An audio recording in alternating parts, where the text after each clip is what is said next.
This is XR for Executives, where we focus on what you need to know to put 3D, AR, and VR to work for your company.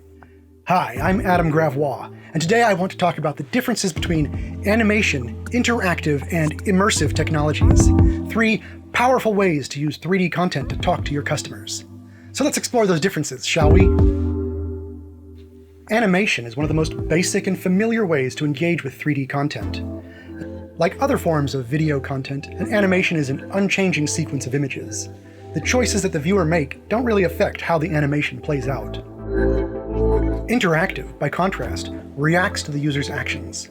No longer a passive viewer, the user makes choices and gets instant feedback on those choices, creating strong engagement and learning. You're familiar with lots of interactive applications, such as a website or an app on your phone.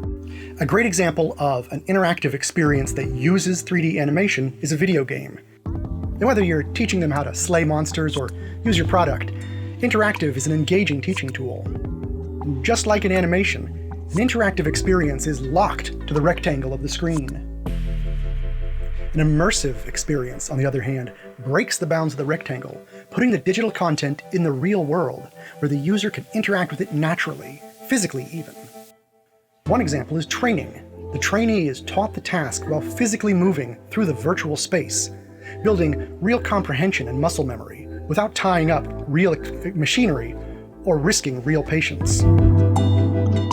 Another great example is a virtual try-on product experience.